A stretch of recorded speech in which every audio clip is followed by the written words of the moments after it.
नमस्कार, मैं आकृति और आप देख रहे हैं इंडिया पब्लिक खबर।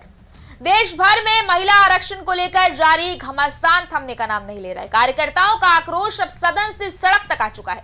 पटना का गांधी मैदान आज इसी सियासी खलबली का गवाह बना है। तपती धूप और उमस भरी गर्मी के बीच हजारों महिलाओं का हुजूम सड़कों पर उतर आया। दिल्ली में लोकसभा में महिला आरक्षण बिल के गिरने के विरोध में बीजेपी महिला मोर्चा की आज आक्रोश रैली निकाली गई, जिसमें एनडीए की कई महिला नेत्रियां भी शामिल हुई। वहीं मंच से मुख्यमंत्री सम्राट चौधरी भी विपक्ष पर जिस कदर गरजे, उसने सियासी चिंगारी को और भड़काने का काम कर दिया है। जानते हैं सब कुछ उस खास रिपोर्ट में।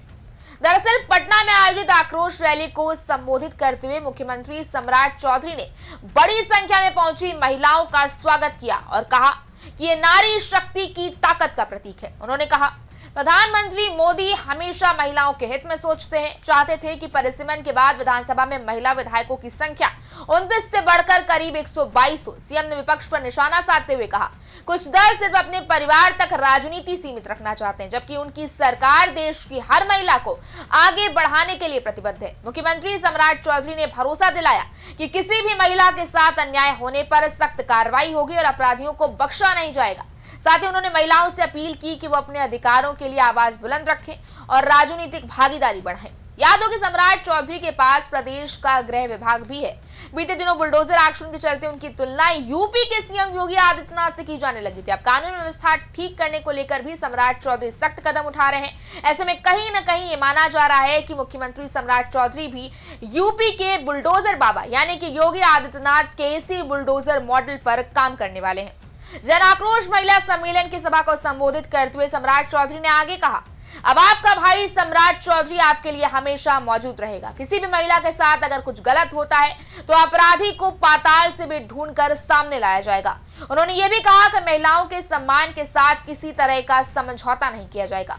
मुख्यमंत्री ने अपने संबोधन में महिला आरक्षण के प्रश्न को भी प्रमुखता से उठाया।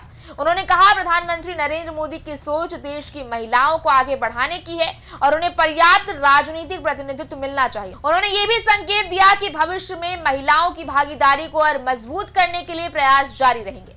यही नहीं, मुख्यमंत्री बनने के बाद बीजेपी की तरफ से सियासी बिगुल फूंकते हुए सम्राट चौधरी ने विपक्ष को आड़े हाथों लिया और महिला आरक्षण के नाम पर विपक्षी नेताओं को जमकर लताड़ लगाई। इस दौरान उन्होंने विपक्ष को महिला विरोधी साबित करने में कोई कोर कसर बाकी नहीं रखी। अपने संबोधन के दौरान सम्राट चौधरी ने विपक्षी दलों पर परिवारवाद का आरोप लगाया। उन्होंने कहा, कुछ दल सीमित दायरे में राजनीति करते हैं, जबकि वर्तमान नेतृत्व व्यापक स्तर पर महिलाओं के सशक्तिकरण की दिशा में काम कर रहा है। सम्मेलन में शामिल महिलाओं ने भी यह स्पष्ट किया कि वो अब केवल मतदाता नहीं बल्कि सक्रिय राजनीतिक भागीदार बनना चाहती हैं।